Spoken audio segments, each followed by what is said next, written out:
E essa é a terceira mensagem da série Ao Redor da Cruz, onde nós observamos algumas pessoas ou grupo de pessoas e que de alguma forma estiveram envolvidas nos acontecimentos em torno da cruz. E nós estamos analisando o seu comportamento, suas palavras e como elas podem nos ensinar a sermos mais parecidos com Jesus e termos vida plena nele. Hoje eu quero, junto com vocês, observar o seguinte comportamento. Abra sua Bíblia em Marcos capítulo 15. A gente tem 3 cadeiras aqui na frente, 5, 6, não precisa ninguém ficar de pé, tá? Temos mais cadeiras aqui na frente. Marcos capítulo 15, o versículo 24. Acompanhe a leitura do texto bíblico, um versículo, que também vai ser projetado aqui. Eu falo depois, né, que vocês abrirem. Vocês acompanham na Bíblia e quem não tem pode acompanhar aqui. Marcos 15, 24, que diz o seguinte: Então os soldados o pregaram na cruz. Depois dividiram as roupas dele, tiraram sortes para decidir quem ficava com cada peça. Um versículo pequeno, com algo que pode passar despercebido aos nossos olhos, diante de tanta coisa que estava acontecendo. E conforme esses guardas cumpriram a sua obrigação de pregar, crucificar e levantar aquela cruz, e eles faziam guarda ao redor da cruz para impedir que alguém resgatasse o crucificado. Enquanto isso, eles dividiam as roupas de Jesus. Enquanto faziam essa guarda, eles estavam de maneira insensível e oportunista, rasgando as vestes de Jesus e dividindo sorteando as suas roupas. E essa ação chega a passar despercebida para os nossos olhos diante de tudo que está acontecendo. É tanta tragédia, a humilhação, os açoites, aquele movimento de Pilatos, Herodes, e esse versículo passa muito rápido por nossos olhos. E é um detalhe muito importante. É tão importante que os 4 evangelhos narram esse mesmo detalhe, ao ponto que João é um pouco mais detalhista. Olha que João não é o cara mais detalhista, ele é mais poético, mais ligeiro na maneira de escrever, e ele é mais detalhista nessa causa, e ele mostra como esse versículo cumpre a profecia de Salmo 22, o versículo 18, que diz o seguinte: o salmista narra um salmo messiânico, né, apontando para Jesus, que falava: repartem as minhas roupas entre si e lançam sortes por minha veste. Já tinha acontecido isso há muito tempo atrás, tinham profetizado, e agora acontecia. E por isso os 4 evangelistas detalham isso. Olha como João detalha esse texto. Lá em João capítulo 19, ele diz: depois que os soldados foram crucificados, depois que os soldados crucificaram Jesus, os soldados não foram crucificados nesse dia aqui. Depois que os soldados crucificaram Jesus, eles repartiram as suas roupas em 4 partes, uma para cada um deles, então eram 4 soldados. Também chegaram a pegar a sua túnica, mas ela era sem costura, tecida numa única peça de alto a baixo. Por isso eles disseram: em vez de rasgá-la, vamos tirar sortes, vamos sorteá-la para ver quem vai ficar com ela. E isso cumpriu as escrituras que dizem: repartiram minhas roupas entre si e lançaram por sortes minha veste. E foi o que fizeram. Vamos pensar um pouco mais nessa imagem de Jesus crucificado e os soldados na frente da cruz, aos pés de Jesus, rasgando suas roupas, sorteando o seu manto. De acordo com o costume romano, os carrascos podiam ficar com os pertences do crucificado, do prisioneiro, com as posses do prisioneiro.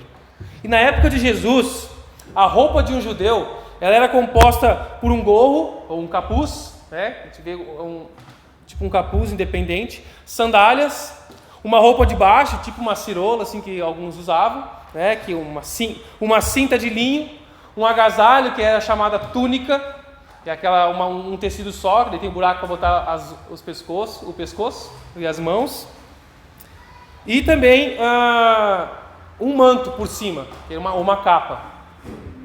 E depois os soldados já terem dividido as peças, o gorro, o calçado, o manto, sobrou a túnica. E a maioria das túnicas daquela época era feita de várias partes. Costuravam retalhos de tecido e faziam uma túnica. As mais valiosas eram feitas de lã em uma peça única. E essa era a que Jesus estava usando. Não sabemos como que ele tinha isso, ganhou, se adquiriu, mas ele tinha uma túnica valiosa. Os soldados então decidiram que, em vez de rasgar aquela peça valiosa e perder o valor, vamos sortear para que um seja o beneficiado e fique com ela inteira, intacta. Era uma decisão prática e racional. Só que eles estavam diante de Jesus, próprio Deus, injustamente crucificado. E eles ignoraram isso, se ocupando com o que eles achavam mais importante: sortear as roupas do prisioneiro, tirar proveito da situação. Aparentemente, eles não eram soldados maldosos, não eram uns carrascos, torturadores independentes. Eles estavam cumprindo o papel deles. Eram soldados do exército romano em ofício, cumprindo as suas obrigações, cumprindo as ordens da melhor maneira que podiam. E eles estavam agora exercendo o seu direito, a sua prerrogativa de ficar com as posses dos prisioneiros. Mas enquanto a mãe de Jesus olhava para aquilo, chorando, João ao lado, consolando ela, ao ver Jesus, seu corpo correndo em sangue, enquanto eles viram aquela cena de tortura e Jesus ali, com todo o sofrimento na sua carne, esses homens rasgavam as roupas e repartiam os bens. Eles que provocaram a dor da crucificação, eles que batiam aquelas marretas para cravar os pregos, eles que levantaram a cruz e depois deram as costas insensivelmente para a vítima, para poder repartir os bens dela. Enquanto eles estavam preocupados e ocupados com o lucro oportunista daquela situação, não conseguiram entender a verdade do que estava acontecendo. E essa insensibilidade não é exclusividade dos soldados romanos. O lucro com a dor acontece há muito tempo. Acontece nos negócios. Quantos séculos que a escravidão era normalizada? O abuso da vida do ser humano. Uma necessidade de uma pessoa sobreviver, trabalhar, comer, sendo explorada, servidão, trabalho infantil, chegando mais aos nossos dias, explorado, antissindicalismo, empresas multinacionais, milionárias, explorando mão de obra em países do terceiro mundo. Lucros com exploração da dor. Lucros com exploração da necessidade do próximo, do sofrimento alheio. Quem acompanhou algumas notícias nesta semana, pode ter visto que uma ação da Brigada Militar em São Francisco de Paula, eles na manhã de quarta-feira agora, dia 6, após denúncia e investigação, eles fizeram uma operação e eles libertaram 15 pessoas em regime de trabalho análogo ao escravo, em São Francisco de Paula, na plantação e colheita de alho. Pessoas que precisam trabalhar, que estão numa situação que se colocam diante de promessas, diante de uma expectativa de ter o que comer, e se submetem àquilo, porque se não for aquilo, nem o que comer tem. E as pessoas exploram, se aproveitam. E isso, se você pesquisar um pouco mais, você vai ver que é muito comum no Rio Grande do Sul. Isso tem muito aqui. Eu fiz uma pesquisa e apareceu, só no portal do Leovê, ele já tinha 3 manchetes sobre isso. Aqui no nosso estado, de exploração, de trabalho forçado, análogo a um trabalho escravo. Isso é mais frequente do que sabemos ou podemos imaginar. O abuso desses soldados não é diferente dessas pessoas. E de caçadores de herança, que querem oportunidade com a morte dos outros. Oportunistas que querem lucrar, se aproveitar, tirar vantagem do sofrimento das pessoas. Quando nós somos mesquinhos, egoístas, insensíveis com a necessidade das pessoas, nós enxergamos apenas oportunidades para lucro material. Olha essa pessoa passando fome, essa é a minha chance de vender alguma coisa para ela e tirar um lucro, em vez de eu dar o que ela precisa para sobreviver. Que Deus nos livre, irmãos, de caçar lucros com a morte, com a dor e o sofrimento dos outros. Nós precisamos ser reorientados, mudar a nossa maneira de pensar, reorientados pelo Evangelho, pela nova vida em Cristo Jesus, para saber como conduzir os nossos negócios, saber como tratar nossos funcionários, como nos relacionar com nossos colegas, como tratar os nossos patrões, para fazermos a diferença que o mundo não faz e não sermos só mais um funcionário, só mais um empreendedor, só mais um patrão, só mais um empregado comum. Nós temos que fazer a diferença. Somos chamados para isso. E também precisamos saber organizar a nossa vida, a nossa empresa, os nossos negócios, os nossos bens, de maneira a deixar pouco motivo para brigas posteriores. Resolva a sua morte em vida. Deixe as coisas organizadas para que quando você partir, você não gere conflitos. Como a gente vê famílias sendo divididas por heranças deixadas. Agora, se a pessoa viva já faz uma divisão, se desapega, distribui, faz o que tem que fazer, se prepara para morrer, quanto desperdício até de imposto e muitas outras coisas poderia ser evitado. E principalmente conflitos de famílias. Nós não pensamos muito nisso. É sensível pensar na morte, mas é uma questão racional também. Que a nossa geração, agora mais novos, cientes disso, a gente pode planejar. Por que deixar para que os outros resolvam? Você pode resolver a sua morte também. Olhe para Jesus. Olhe para o exemplo de Jesus aqui na cruz. Ele deixou somente a roupa do corpo para as pessoas. Tudo que ele tinha ou vinha a ter, ele dedicava às pessoas enquanto ele estava vivo. E elas também. Se ele recebia comida para uma semana, ele usava naquela semana. Não armazenava, não congelava para depois. Pessoas precisam agora dos recursos que Deus me dá. E Jesus usava hoje. Jesus não acumulou bens para a sua herança, que a sua herança fosse dividida entre seus irmãos, para que a sua mãe fosse separada, para projetos de futuras gerações. Ele abençoou pessoas enquanto vivia e convivia com elas. Ele usava o que tinha para as pessoas. Ao ponto que na sua morte o que restou foram suas roupas exploradas de maneira insensível. Mas e nós? Como nós conseguimos o nosso dinheiro? Fazemos tudo de maneira lícita? E eu não estou me referindo aqui a estar dentro da lei do Estado, do município, dentro dos impostos. Não simplesmente isso, não somente isso. Eu me refiro a como nós usamos as pessoas no nosso trabalho, nossos clientes, nossos fornecedores. Como lidamos com eles? A gente sempre fica bajulando um cliente e maltratando um fornecedor porque ele depende de mim? É esse tipo de relacionamento? A gente fica puxando o saco dos clientes, mas maltratando fornecedores? É isso que Jesus espera? É isso que o mundo espera, mas um cristão não.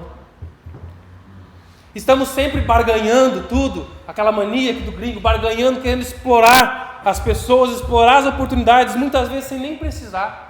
O comerciante depende daquilo e você chora, depende, faz uma barganha enorme para ganhar 8, 20 reais de desconto e você nem precisava de tudo isso. Mas é um hábito da nossa cultura pecaminosa. E eu sofro disso também, é um hábito. Em vez de fazer uma pesquisa, um orçamento, a gente chega e chora e faz. Mas às vezes você nem precisa, você só quer sair com aquele senso de ganhei, consegui o desconto, consegui fazer com que ele ganhasse menos e eu gastasse menos. Enquanto os soldados romanos se ocupavam dos bens do crucificado, eles não prestaram atenção na cruz. E existem muitas pessoas que se dizem cristãs, seguidoras de Jesus, mas rasgaram da sua Bíblia as palavras de Jesus que dizem, não é agora aqui, não está ali, em Lucas 9, 23, se alguém quer ser meu seguidor, negue a si mesmo, tome diariamente a sua cruz e siga-me. É Jesus falando. Jesus diz lá em Lucas 14, 27, se você não tomar a sua cruz e me seguir, não pode ser meu discípulo. Há uma parte de seguir Jesus que envolve uma cruz. Meus irmãos e amigos, é Deus que está falando isso na sua palavra. Mas nós, muitas vezes, preferimos negar a cruz e cair na armadilha de um cristianismo falso, de um cristianismo leve, da religiosidade barata que não segue a Jesus. Parece que facilmente a gente fica satisfeito e se contenta com a educação que o cristianismo traz. É uma instrução bacana, boa, bons princípios e valores, tira meus filhos das drogas. Muitas vezes, muitos pais não cristãos, é bom que meu filho vá para a igreja, porque a igreja protege as crianças das drogas. A gente se contenta com as roupas da instrução, do conhecimento bíblico, do contexto histórico, que legal, quanto eu sei da época de Jesus. Mas esse ganho não é melhor do que as roupas que os soldados estavam tirando de Jesus. Nós tendemos a nos conformar com o manto da posição social, de boas amizades, um status de respeito por ter uma família tradicional, por ter uma família bem estruturada. Nós temos a tendência a gostar do respeito que a nossa espiritualidade pode trazer diante dos outros. Você é um cara mais espiritual, é bom de conversar sobre essas coisas. Você é um cara que vai à igreja, você posta sempre um versículo, uma palavra motivacional. Você é um cara que faz orações. E a gente se contenta muitas vezes com isso. E como esses soldados, rasgando e sorteando as roupas, quando agimos assim, nós estamos recolhendo as roupas do crucificado, os benefícios dele, e ignorando a cruz. Será que há em você aspectos desse comportamento? Será que você oscila entre querer se aproveitar apenas das roupas de Jesus, dos benefícios do crucificado? Mas existe um outro grupo de pessoas que se beneficiam não das roupas do crucificado, mas do próprio crucificado. Pessoas que renunciam a lucros oportunistas por um relacionamento profundo com Jesus e um caráter parecido com o dele. Pessoas que descobrem que todas as nossas boas ações e roupas bonitas são como trapos imundos, lá conforme diz Isaías 64:6. Esse grupo são pessoas que trocam seus trapos pelas roupas, pelas novas vestes de justiça que Cristo nos dá. Uma nova vida com Jesus. Como você tem? Talvez você já esteja no grupo que usufrui do crucificado, mas volta e meia se contenta em repartir um trapo ou ficar com um manto e não ficar com o próprio crucificado. Há outro grupo para a gente observar essa manhã. Durante toda aquela manhã de sexta-feira, sombria, sexta-feira santa da crucificação, durante toda aquela manhã era uma agitação total na cidade. A cidade estava cheia para a festa. Era incomum. Que nem em Barbosa ontem foi incomum o movimento da cidade, porque era um evento regional, até internacional. Tinha gente de fora para isso. Então a Páscoa em Jerusalém era um evento internacional. Os judeus de outros lugares vinham para ali. A cidade estava cheia, bombando. E as pessoas estavam loucas para procurar alguma coisa para fazer. Estavam na rua procurando alguma distração. E aí eles souberam, hoje é sexta, é o dia que a gente escolhe um bandido para soltar, um prisioneiro. Vamos lá no Palácio de Pilatos para ver quem nós vamos soltar. Eles vão lá, parte desse grupo, eles escolhem Barrabás em vez de escolher Jesus. E aí eles ainda ganham um espetáculo. Olha, hoje vai ter 3 crucificações que nós vamos poder prestigiar. Que espetáculo! E essa multidão, o povão, vai junto, assim, procurando algum entretenimento. E nesse meio aí, rola uma fofoca já de quais eram as acusações contra Jesus. E fofoca corre rápido. E esse povo começa a zombar. A diversão deles era essa: usar as 4 acusações contra Jesus, ridicularizando ele a partir delas, zombando. Vamos zombar esses que vão ser crucificados, morrer, Vamos nos divertir às custas do sofrimento deles. E o povo e os líderes judeus gritavam bem alto: você disse que destruiria o templo e reconstruiria em 3 dias? Pois bem, salve a si mesmo e desça dessa cruz. Os líderes judeus gritavam: salvou os outros? Salve a si mesmo se és o Cristo escolhido de Deus. Que esse Cristo, Rei de Israel, desça da cruz agora mesmo, para que vejamos e creiamos nele. Esse povo que a Bíblia chama de os escarnecedores, os zombeteiros. Mas havia uma palavra que foi usada em todas essas piadas dirigidas a Jesus. Todas essas piadinhas, todos esses insultos a Jesus, tinham algo em comum. Eles falavam palavras sobre salvação. Repare nisso. Pois bem, se és o Filho de Deus, salve a si mesmo e desça da cruz. Os soldados também zombavam. Os soldados tirando a roupa ali, rasgando as roupas, também zombavam, oferecendo-lhe vinagre para beber. Diziam: se você é o Rei dos judeus, salve a si mesmo. Os líderes falavam: você não é o Cristo? Salve a si mesmo e a nós. Aqui foi um dos bandidos da cruz, um dos malfeitores preso ao lado dele. Você não é o Cristo? Salve a si mesmo e a nós também aqui, que vamos ser crucificados. Salvou os outros, salve a si mesmo, se é o Cristo escolhido de Deus. Salve a si mesmo, salve a si mesmo, salve a si mesmo, salve a si mesmo. Toda a multidão estava confirmando esse princípio de que era correto alguém salvar-se a si mesmo, buscar salvar a própria vida. E até hoje, as pessoas continuam tentando salvar a si mesmas. Elas continuam tentando salvar. Salve a si mesmo é como um lema da nossa sociedade. Salve a si mesmo. Um pouquinho mais contemporâneo seria cada um por si. Salve a si mesmo. O outro que se exploda. Estou nem aí. A gente não fala isso, né? Mas os comportamentos dizem isso. Salve a si mesmo é o lema da nossa sociedade. Essas pessoas queriam ofender Jesus, queriam insultar Jesus, e a pior coisa que eles diziam para Jesus, em palavras, era: ele salvou os outros, mas não é capaz de salvar a si mesmo. Tentando insultar Jesus, eles não perceberam, não tiveram consciência de que, por outra perspectiva, essa mesma frase, salve a si mesmo, não salvou a si mesmo, não é capaz de salvar a si mesmo, essa mesma frase, sem mudar nenhuma palavra, poderia ser uma grande homenagem para Jesus, um tributo, um louvor a Jesus. Essa frase, salvou os outros e não é capaz de salvar a si mesmo, descreve muito sobre a vida de Jesus. Ele salvou Pedro, André, Tiago e João de viverem para o trabalho naquelas pescarias frustradas, e mostrou para eles que há um propósito muito maior na vida que vai além do trabalho. Há outra maneira de você usar a sua vida muito mais ampla. Ele salvou Mateus. Salvou Mateus da maneira desonesta, oportunista, que aquele cobrador de impostos explorava as pessoas ao coletar impostos. Ele salvou um homem na sinagoga de possessão demoníaca, que o transformava em uma ameaça, um perturbador da paz.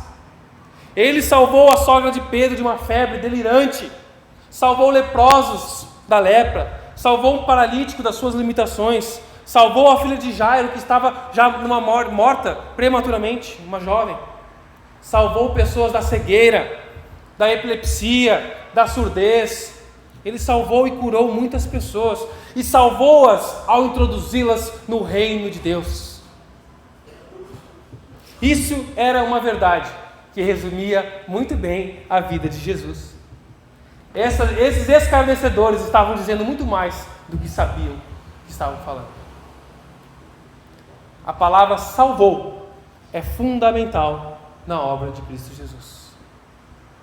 Antes dele nascer, um anjo disse ao seu pai José: pois ele salvará o povo dos seus pecados. Jesus falou sobre si mesmo, porque o Filho do Homem veio buscar e salvar os perdidos, lá em Lucas 19:10. A mensagem cristã é a mensagem do caminho da salvação. Lá em Atos capítulo 16, versículo 17, uma mulher endemoniada tentando maldizer as pessoas, ela dizia a verdade, se dizia: esses homens, falando sobre Paulo e Pedro e os companheiros dele, esses homens são servos de Deus, do Deus Altíssimo, e vieram anunciar para vocês como vocês podem ser salvos. Romanos capítulo 1, versículo 16 nos diz: não me envergonho do Evangelho, porque é o poder de Deus para a salvação de todo aquele que crê. Lá em Atos capítulo 2, versículo 47, a gente vê que conforme as pessoas iam sendo salvas, iam sendo acrescentadas à igreja. Só que esse povo zombeteiro, os líderes, os soldados e um dos ladrões, estavam afirmando um fato muito triste, porque Jesus salvou a outros e não estava salvando a eles. Nenhum escarnecedor disse: salvou a mim, agora salve a si mesmo.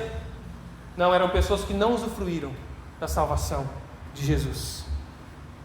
Enquanto Jesus era crucificado, tudo que essas pessoas podiam dizer era: ele salvou a outros. Esses zombadores nem sequer pensaram que é possível viver com outro foco de vida que vai além da autopreservação. Outro foco de vida. Não se lembravam dos ensinamentos do próprio Jesus ao longo desses 3 anos, muitas vezes Jesus havia dito: pois quem quiser salvar a sua vida, a perderá. Mas quem perder a vida por minha causa e por causa do Evangelho, a salvará. Jesus disse: quem quiser salvar a sua vida, a perderá. Mas quem perder a vida por minha causa e pelo Evangelho, a salvará. É isso que Jesus está falando.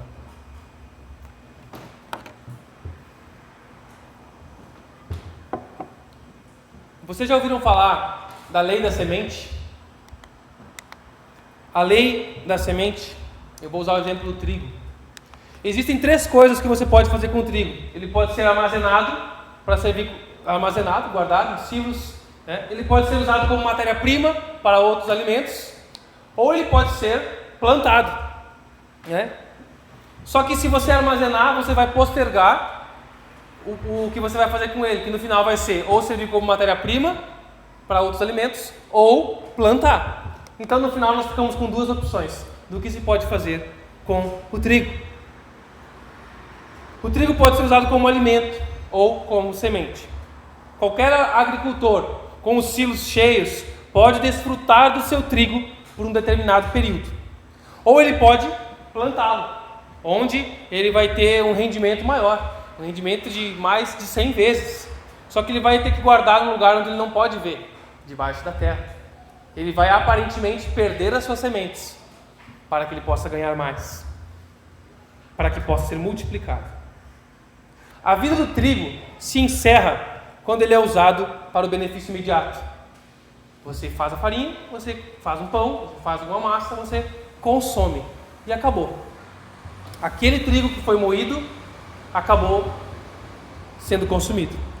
Mas ele atinge o máximo do seu potencial quando é lançado ao chão, quando é enterrado, fora do alcance da vista humana, aparentemente perdido.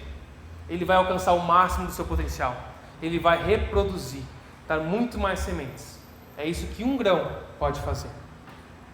E assim como é com o trigo, é com a nossa vida. É a lei da vida. Existem 2 coisas que você pode fazer com a sua vida. Você pode viver para o seu próprio propósito, para prazer e benefício próprio, para satisfazer os seus prazeres e apetites atuais e imediatos. Conseguir o máximo possível de satisfação hoje.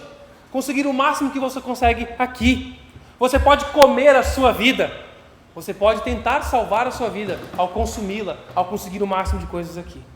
Ou você pode deixar de lado os prazeres e ganhos imediatos de natureza egoísta e viver a sua vida para Deus e para os outros. Como? Você pode plantar a sua vida. Você pode escondê-la debaixo da terra. Você pode aparentemente perder a sua vida. Não há uma terceira possibilidade para o que você vai fazer ou está fazendo da sua vida. Ou você está consumindo a sua vida, ou você está plantando para reproduzir a sua vida. No primeiro caso, você cria um fim para si mesmo na sua vida. Você consome enquanto usa, não tem grandes resultados, nenhuma influência útil, nenhum desenvolvimento profundo de caráter e nenhuma vida plena pode surgir de você consumir a sua vida assim. Você gasta consigo mesmo e com o presente. Você encerra a sua vida aqui e agora. Você consome ela. No segundo caso, você está pronto para uma perda aparente. Mas você ingressa em uma vida muito mais abundante, que resulta em muito mais bênçãos e felicidades para muitos outros. E satisfação ao cumprir o máximo do seu potencial. Ir ao máximo daquilo que Deus te dá. Satisfação. E isso não se aplica apenas no momento atual, mas tem continuidade nas futuras gerações, na vida de outros. O que você faz para a eternidade não implica apenas no presente, vai ter impacto nas próximas gerações. Mesmo que você não seja reconhecido aqui por isso, você será reconhecido na glória por isso, porque Deus está olhando o que você está fazendo com a sua vida.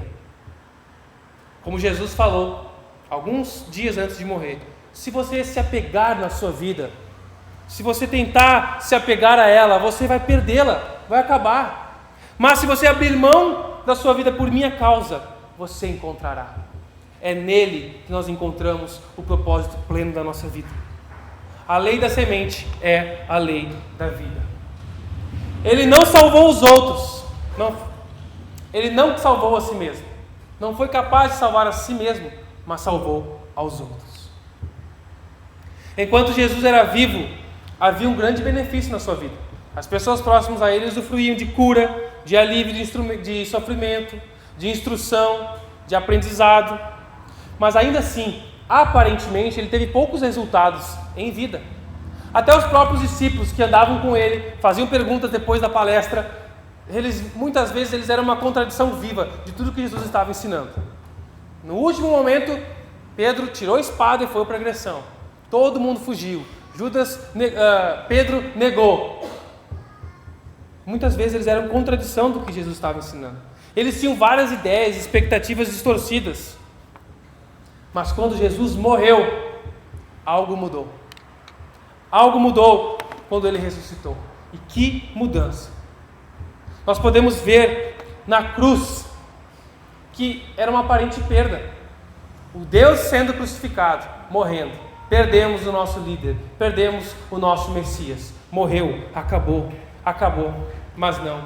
Aquilo que foi semeado em corrupção e ilegalidade pelos líderes, renasceu em glória. O que foi plantado em aparente fraqueza, um homem humilde, manso, sendo humilhado, renasceu em poder. O que foi plantado em aparente derrota, renasceu em vitória. O desespero deu lugar à esperança. E isso mudou na vida daqueles homens. O que parecia terminar na cruz, estava apenas começando na cruz. O que foi plantado naquele dia, brotou e cresceu muito. Por isso não desanime. Não se desespere com aparentes derrotas, perdas. Não desanime com o sofrimento, com lutas do momento, pois elas podem resultar em renovo, em crescimento, em amadurecimento do seu caráter em Cristo Jesus. Creia, como Paulo diz em Romanos capítulo 8, o versículo 18, porque para mim tenho por certo, eu estou seguro, eu considero que as aflições desse tempo presente não se podem comparar com o que vai vir no porvir. Não tem como comparar o quanto eu sofro aqui com o quanto eu vou viver em glória com Cristo Jesus, que nos revelará mais tarde. Ao não se salvar naquele dia, Jesus salvou a muitos outros. E essa é a lei da semente. E ela tem continuidade na vida daqueles que ele salva. Porque quando ele salva, a semente dele está em nós. E uma semente reproduz fruto daquilo que foi plantado. Concorda? Muito simples um princípio desse. Jesus estava falando o que ele passou, ele falou para os seus discípulos também. Quando ele começou a falar sobre a necessidade do seu sofrimento, olha, é necessário que o Filho do Homem morra, que o Filho do Homem venha a sofrer. Quando ele explicava o seu sofrimento, em seguida também ele explicava para os seus seguidores que eles iam passar por isso. Olha o que diz Marcos, capítulo 8, 34 e 36. Então ele chamou a multidão e os discípulos e disse: se alguém quiser acompanhar-me, negue a si mesmo, tome sua cruz e siga-me. Pois quem quiser salvar a sua vida, a perderá. Mas quem perder a vida por minha causa e pelo Evangelho, a salvará. Pois que adianta o homem ganhar o mundo inteiro e perder a sua alma? De que adianta você ganhar aquela promoção, aquele cargo que você queria? De que adianta você conseguir a casa, o sítio, a fazenda, a casa na praia que você tanto sonhou? De que adianta você ter 5, 6, 7, 10 filhos que você tanto quis ter? Ou nunca ter filhos porque você nunca quis se incomodar? De que adianta você ganhar o mundo inteiro, realizar os seus desejos carnais do presente, consumir a sua vida e perder a sua alma? De que adianta? Mas depois que Jesus morreu e ressuscitou, a igreja primitiva demonstrou ter compreendido essa mensagem. Paulo escreve em 2 Coríntios capítulo 5, no versículo 15, que Jesus morreu para que aqueles que vivem não vivam mais para si mesmos, mas para Jesus, que por eles morreu e ressuscitou. O fruto que ele dá é do mesmo tipo. Ele foi humilhado, morreu, mas venceu. E os seus discípulos estão passando pela mesma situação, sofrendo, sendo humilhados, mas vencendo. Pense bem, se eu te mostrar aqui uma espiga de milho e te disser que ela brotou de um caroço de abacate. Você acredita? Eu posso dar muitos argumentos aqui e você fingir que acredita. Mas nada vai te convencer de que uma espiga de milho brotou de um caroço de abacate. Assim também é com a semente da vida de Cristo em nós. Se nós olharmos para uma vida caracterizada pela busca do prazer, busca da ambição, desejo de crescer aos olhos do mundo, uma vida que de nenhuma ou pouca consideração pelos outros, não tem argumento que me faça acreditar que essa vida é fruto da semente de Cristo Jesus. Porque não é essa a semente de Jesus, não foi essa a vida de Jesus. Da vida de sacrifício que Jesus levou. A planta precisa ser da mesma espécie que a semente. Pode ser uma variação mais fraca, pode sofrer ataque de pragas, pode ser pisoteada por homens, por animais, pode sofrer por falta de água, pelos homens não cuidarem, por nós não cuidarmos. Mas nós precisamos ser reconhecidos como a mesma planta de Cristo Jesus. Essa é a lei da vida e se aplica a todos. Se o princípio da vida for eu, meu, para mim, a mim, nossa vida vai ser tão parecida com a vida de Jesus quanto um repolho é parecido com uma espiga de milho. Olha esse repolho como é parecido com essa espiga de milho. E às vezes a gente olha para muito crente assim. Nada a ver com Jesus, essa vida. Fala bonito, mas nada a ver com Jesus, o que ele busca, o que ele faz, os objetivos dele, os anseios dele, as preocupações dele, não tem nada a ver com o que Jesus viveu. É preciso recomeçar a vida, se você quer que ela seja diferente. E eu preciso do novo nascimento, da nova vida que o próprio Jesus nos dá.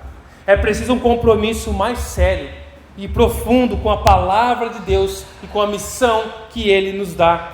E isso só acontece quando nós morremos para o princípio de salvar a si mesmo. Nós morremos para o cada um por si.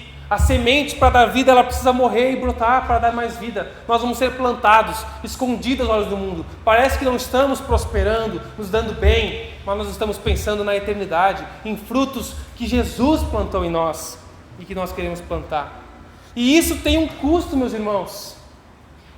Isso pode tirar de você aquela promoção que você tanto quer, mas que você tem que entrar numa corrida ambiciosa e ilegal, cheia dos movimentos normais para o mundo. Isso pode levar você a um tempo de uma vida maior de solteiro. Se você quer um companheiro ou uma companheira que seja um crente verdadeiro, que te aproxime de Jesus, em obediência, você quer isso? Então isso pode custar um pouco mais de tempo, ou não. Pode significar que você não vai ser tão popular. Pode significar que você não vai ser tão milionário quanto a televisão, a propaganda, os comerciais colocam na nossa mente. Isso pode significar muitas coisas, mas ainda assim é verdade que quem quiser salvar a própria vida vai perder a própria vida. Somente aqueles que por causa de Cristo e do Evangelho dispensarem as aparentes e imediatas vantagens da vida comum, mundana, de um consumidor, é que serão salvos. Quando abrimos mão disso, abrimos mão de consumir a nossa vida. E nesse processo de ser uma semente que vai brotar, nós vamos amadurecer nossa salvação e também salvar a outros, ajudar outros nesse processo. Meus irmãos e amigos, o símbolo do cristianismo é uma cruz e não uma poltrona. Jesus diz: tome a sua cruz. Ele não diz: pega um bonezinho, pega o protetor solar, pega a cadeira de praia, prepara o tererê, prepara o chimarrão e vem comigo. Ele diz: tome a sua cruz. Uma cruz, mas é uma cruz que te leva a uma coroa, te leva a um rei, te leva a um reino, a um relacionamento verdadeiro com o Pai, com o único Deus vivo e verdadeiro. É uma cruz que nos traz alegria e satisfação, não é penosa, como o 1 João vai falar. Aqueles que amam a Deus, obedecer aos seus mandamentos, não são penosos. É uma alegria poder servir a Deus e gastar a minha vida pensando no outro. Eu não me importo em me desgastar, cansar, adoecer. Tenho que me cuidar do tempo do Espírito, mas em prol dos outros e não em busca dos meus prazeres, servindo a outros. Para a gente refletir e praticar. Sobre esses soldados que repartiram e sortearam as roupas de Jesus. Como você consegue seu dinheiro, seus recursos e bens? É tudo lícito? Seu relacionamento com as pessoas também? Como isso implica no seu relacionamento com clientes, com fornecedores, com funcionários, com colegas, com o patrão? Você só quer as bênçãos, as roupas de Jesus? Ou quer o próprio Jesus? Quer usufruir dos bens do cristianismo, do cuidado de uma igreja, a ajuda de pessoas confiáveis, a orientação, a boa educação aos filhos? Isso tudo é muito bom e Jesus nos dá. Mas nós temos muito mais no próprio Jesus. Ele, buscando a Ele. Em relação aos zombadores, você tem vivido para salvar a si mesmo? Uma vida com fim em si mesmo? Curtindo passeios, boa comida, lazer, um bom vinho, uma roupa agradável, um culto gostosinho uma vez por semana, legalzinho, um louvor top. E eu não estou falando aqui de gente que enche a cara, de festeiros, de mundanos, de gente que declaradamente não quer nada de Jesus. Não falo das falsas igrejas. Eu falo de pessoas cristãs que consomem a própria vida no seu próprio prazer, que gastam toda a sua vida com um fim em si mesmo, acumulando, sem nem mesmo usufruir ou abençoar outras pessoas em vida. O que Jesus coloca na tua mão não é para deixar na geração seguinte, não é para deixar para o governo, para o Estado, é para você usar em vida, abençoando vidas e usufruindo. Não há nada de errado em lazer, não há nada de errado em usar uma boa roupa, em degustar um bom vinho. Eu gosto de usufruir, eu faço isso, mas nós temos que fazer isso com consciência. Eu vou usufruir do que Deus tem me dado, com um coração grato. Vamos celebrar, vamos abrir uma champanhe, vamos tomar um bom vinho, vamos assar um costelão, vamos queimar uma ovelha, vamos fazer um churrasco, vamos comemorar e curtir a vida, como diz o sábio Salomão, lá em Eclesiastes. Mas nós não podemos esquecer que essa não é a causa da nossa vida. Esse não é o motivo. Eu não vivo para costelões, eu não vivo para usufruir de vinhos e lazer. Não é isso que me move. Eu usufruo em vida, mas eu quero abençoar para que outros também usufruam. Eu quero que outras pessoas possam apreciar um bom vinho também. Na minha casa, se possível, na casa do outro, se possível, onde for. Curtir. Não há nada de errado, mas a nossa vida não pode se resumir a consumi-la. Qual é a sua causa? Qual é a sua missão? Você compreende que só há um que pode te salvar e Ele entregou a vida dele para você? Agora Ele quer que você vá e dê frutos, frutos que permaneçam, frutos que brotem, sementes boas. E se for necessário entregar a minha vida totalmente para que outros possam receber essa semente, eu vou fazer. Como missionários em países perseguidos, que perdem a sua vida para anunciar a mensagem de salvação, para que a semente brote em outros corações. Se for necessário abrir mão da minha carreira para que eu possa anunciar a mensagem de Deus, eu vou abrir. Se for necessário eu trabalhar menos horas e não trocar de carro todo ano, se for necessário eu não comprar aquele apartamento maior e viver mais tempo no apartamento menor, que assim seja para a glória de Jesus. Se for necessário abrir mão de consumir os prazeres terrenos, pensando na eternidade. Mas isso também nos traz esperança. Não desanime diante dessas aparentes perdas. Creia no poder de Jesus, nas suas palavras. Sempre temos espaço para amadurecer como semente, crescer em Jesus e entender que nós não vivemos para nós mesmos, mas para aquele que nos chamou das trevas para a sua maravilhosa luz, e viver com tudo o que somos e temos. Lembre-se de Colossenses capítulo 3, versículo de 1 ao 4, que nos diz: uma vez que vocês ressuscitaram para uma nova vida com Cristo, mantenham os olhos fixos nas realidades do alto, onde Cristo está sentado no lugar de honra à direita de Deus. Pensem nas coisas do alto e não nas coisas da terra, pois vocês morreram para essa vida, e agora a sua verdadeira vida está escondida em Cristo Jesus com Deus. E quando Cristo, que é a sua vida, for revelado na glória para o mundo inteiro, vocês participarão da glória. Jesus está aqui hoje te chamando para um relacionamento mais profundo com Ele, para que a sua vida seja como a dele. Distante dele você não pode viver, distante dele você não pode nem mesmo existir, como nós cantamos. Ele te ajuda nesse processo, para que toda a sua vida seja para Ele, nos entregando a sua causa, enquanto estamos vivos e com vigor. Amém? Que Deus tenha misericórdia de nós, e Ele tem, e nos encoraja, nos capacita a viver como Ele quer. Venha para Jesus, sem ressalvas. Venha para Jesus.